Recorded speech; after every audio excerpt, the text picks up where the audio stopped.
Intimidante, com perfil baixo, design aerodinâmico e uma imensa opção de cores, o carro logo conquistou o coração dos brasileiros.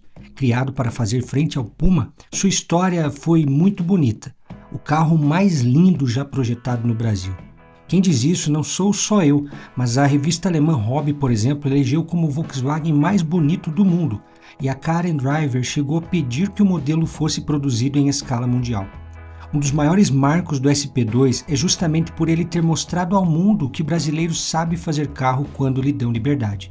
Se hoje o Volkswagen Nivus foi projetado 100% pela Volks brasileira e hoje é exportado para o mundo, essa porteira foi aberta lá na década de 1970, quando mostramos ao mundo que sabíamos projetar. Hoje você vai conhecer o SP2.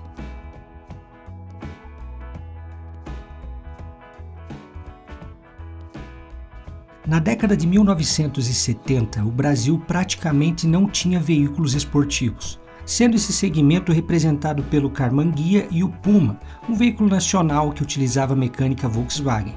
Na época, o governo militar tinha proibido a importação de veículos como uma maneira de incentivar as pessoas a comprar produtos nacionais e desenvolver a indústria nacional. Então o brasileiro era bem limitado em suas escolhas. A Puma estava indo muito bem com suas vendas. A empresa nacional estava impressionando com sua ótima aceitação. Provavelmente a Volkswagen pensou, bom, se uma empresa local está fazendo sucesso nesse segmento tendo uma estrutura tão limitada, imagina nós com toda a nossa estrutura e fabricando nossos próprios motores. Porém, eles só teriam liberdade para produzir esse carro graças ao Dr. Rudolf Leidig, um CEO que não era desses que só ficava engravatado. Ele colocava a mão na massa e não era incomum vê-lo ensinando funcionários a soldar ou fazendo trabalhos braçais no chão de fábrica. Esse cara era tão competente que durante sua gestão a Volkswagen aumentou em 50% suas vendas no Brasil e depois que saiu daqui ele foi presidente mundial da Volks. Leidig era engenheiro de projetos, ele inclusive foi um dos que projetou o Audi 100, que certamente serviu de inspiração para o Passat, já que são muito parecidos, apenas o Audi 100 tinha um porte maior, e é considerado um dos pais da transição da tração traseira para a dianteira e da refrigeração a ar para a água nos carros Volkswagen. Um dos que preparou o caminho do Golf, Passat e Sirocco. Segundo os documentos, ele era um chefe bastante rígido, porém funcionava. Embora fosse rígido na maneira de conduzir a empresa, ele era bom nos papos com os funcionários. Mas voltando, quando ainda lá na Alemanha lhe foi feita a proposta de vir presidir a Volks no Brasil, ele disse que viria somente se lhe dessem liberdade criativa, ou seja, que ele pudesse realmente desenvolver produtos locais. Como ele era um profissional muito competente, isso foi permitido. E somente por isso o Brasil teve alguns modelos de sucesso por aqui e que o SP2 foi possível, já que ele foi projetado e produzido no Brasil, mas admirado e cobiçado pelo mundo inteiro. Em 1969, Leidig decide criar um projeto novo, um carro esportivo de carroceria leve projetado aqui independente da matriz alemã. Seria denominado Projeto X. Várias equipes apresentaram suas ideias até que uma foi selecionada. O projeto era liderado por William Skimann. Há alguma controvérsia quanto ao nome desse engenheiro, mas não vamos nos apegar a isso. Já os projetistas foram Antônio Carlos Martins, José Vicente Novita Martins, Jorge Yamashita Oba e Márcio Piancastelli, que liderava todo esse projeto e também vai ser um dos responsáveis pelo Zé do Caixão, Variante 2 e Gol. Os trabalhos para valer mesmo de projeção começam em 1970 e em 1971 ele é apresentado na Feira da Indústria Alemã. Porém, essa versão ainda teria modificações em relação à que nós conheceríamos. Pode notar que ainda não tinham as entradas de ar famosas e os escapamentos traseiros eram duplos, lembrando muito do Fusca. Finalmente, em junho de 1972, ele é oficialmente lançado no Brasil já com as devidas modificações e foi aclamado logo de cara. A origem do nome SP é meio controversa. Alguns dizem que é em homenagem a São Paulo, outros que quer dizer Sport Prototype e o brasileiro sempre bem-humorado apelidou SP de Sem Potência e você vai entender mais pra frente o porquê. A reação do público foi imediata. Não tinha como olhar para o carro e não ficar apaixonado. As linhas realmente davam um ar muito esportivo. Aliás, ele tinha um ar tão esportivo que acabou sendo um problema posteriormente, porque ao olhar para ele você fica esperando um desempenho de um supercarro e ele não iria entregar isso. É importante que você saiba que SP1 e SP2 foram lançados ao mesmo tempo, então não confundam em pensar que um seria uma evolução do outro, não tem nada disso. O que mudava é que o SP1 era mais simplificado e com um motor de 65 cavalos e, portanto, um pouco mais barato, e o SP2 era mais caro e completo, como veremos a seguir, além de ter um motor de 75 cavalos. A plataforma escolhida foi a da variante. Suspensões independentes nas 4 rodas através de barras de torção, motor e tração traseiros arrefecidos a ar, dupla carburação e um motor de 4 cilindros com 1.600 cilindradas e 65 cavalos no SP1 e 1.700 cilindradas e 75 cavalos no SP2, que nesse caso precisava utilizar gasolina premium. O SP1 foi tirado de linha um tempo depois, uma vez que ele vendia muito pouco, já que a diferença de preço era pequena.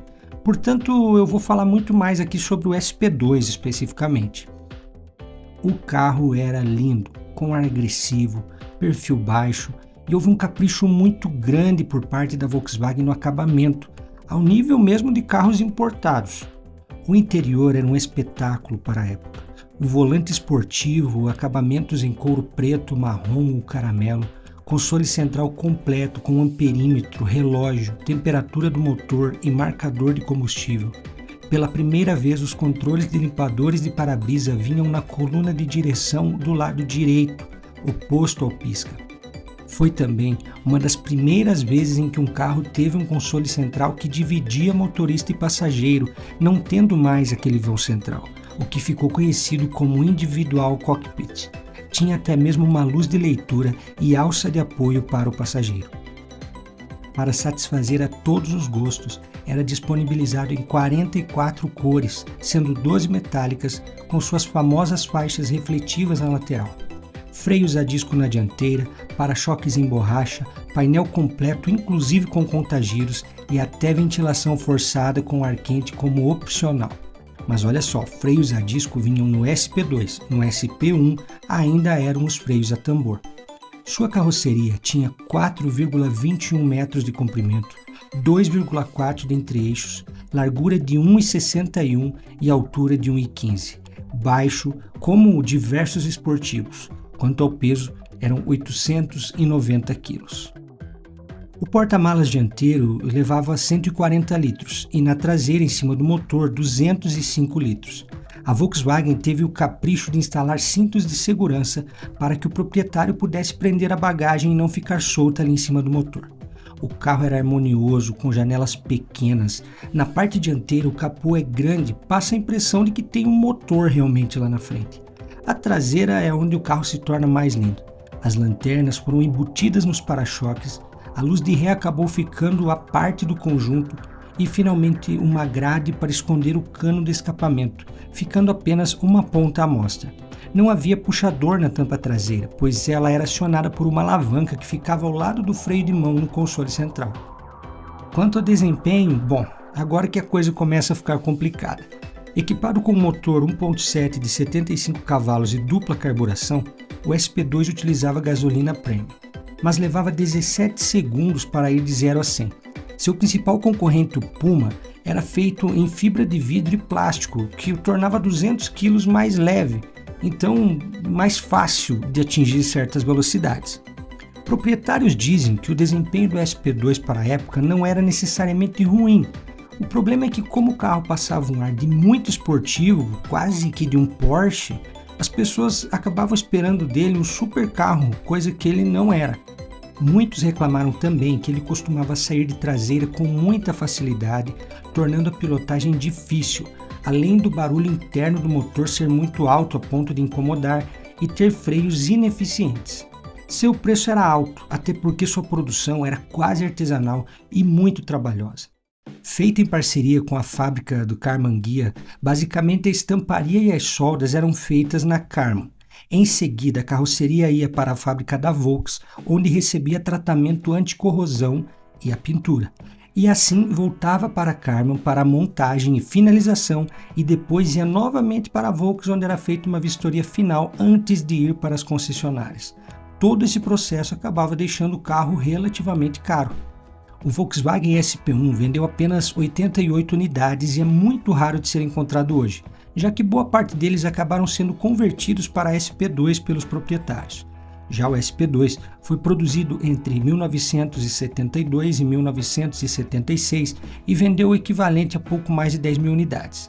Além disso, cerca de 670 unidades foram exportadas para países como Bolívia, Chile, México, Nigéria, Zaire, Arábia Saudita, Emirados Árabes e Kuwait. Mas nunca foi exportado para os Estados Unidos porque o perfil baixo dos seus faróis encontrava problemas lá com a legislação americana. Uma unidade está à mostra no Museu da Volkswagen no Brasil e outra no Museu de Wolfsburg, onde também se encontra o Volkswagen A48, um modelo que iria ser mais barato que o Fusca, mas que o governo alemão impediu a Volkswagen de vender. E caso você não conheça essa história, eu vou deixar um card aqui, vale muito a pena conhecer.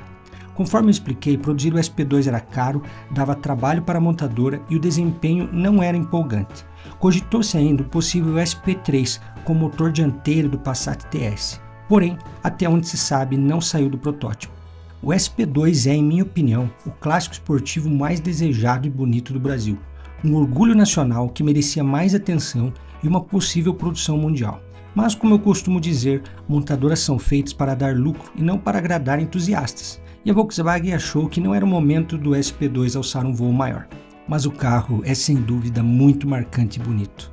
Se você, assim como eu, é um apaixonado por carros e motores, te peço apenas que deixe um like e inscreva-se no canal. Além de compartilhar com algum amigo, trarei muitas histórias automotivas que com certeza você vai gostar de conhecer.